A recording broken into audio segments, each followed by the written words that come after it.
Today I'm outside with my super cute doggy, and I want to tell you showing on examples about references. The good reference makes good painting, not other way around.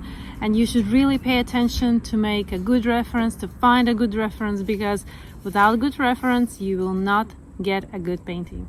Let's go. Today is a cloudy day, and this is a perfect time to make reference photos. Colors appear as they are on the subject. Maybe a wind can be a little bit disturbing to take a good reference, but still this is the best time to do that. Next thing, where is light coming from? Is it from left? Is it from right? Is it from right in front of you? Or are you standing right in front and taking picture against the light? Look how light is changing and color of these leaves as I move around. If I take against the grass, then leaves are really warm and saturated of green. If I lift them up against clouds, then they're too dark. Here I have 3 different photos of the same leaf, but in different placement, and we can choose which suits the best. The first one and the second one is the most appropriate, and against the clouds, against the light source, this is too dark and can't be used in painting. If this is your first time picking a reference for your painting, then simple is better. Find an easy leaf that is not too complicated, not with many details, and take a reference with that exact leaf. Simple references are all around. You need to just start looking. For example, these little ones.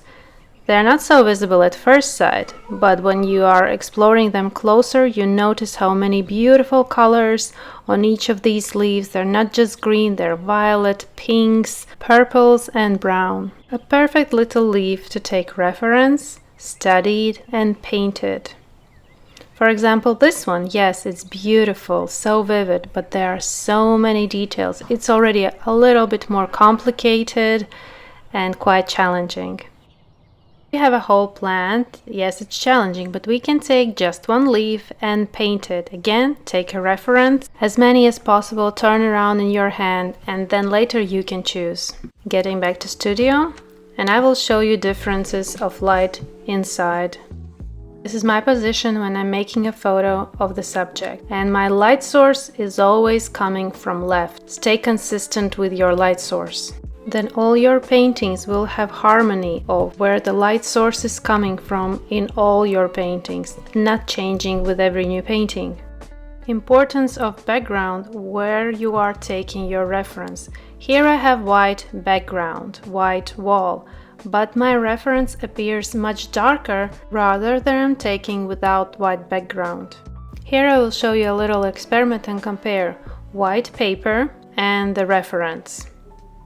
Turning against the light source, and right beside I will place gray paper. This is really neutral color, and placing the same reference, the same leaf. Can you see the difference? White background, my reference is much darker, and gray one.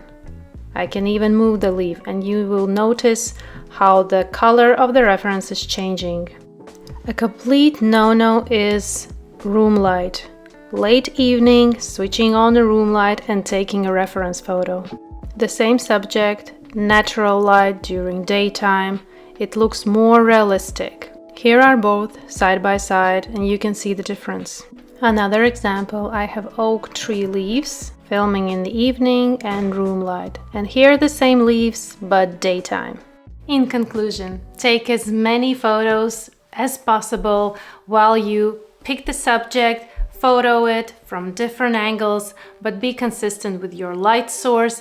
Take photos during daytime when it's not too bright or not too cloudy. For example, taking pictures before thunder, it will be a little bit too dark. And evenings, definitely not the best time to take references. Put it inside a vase, it can wait till tomorrow, and you can take during daytime a beautiful references. Again, take many.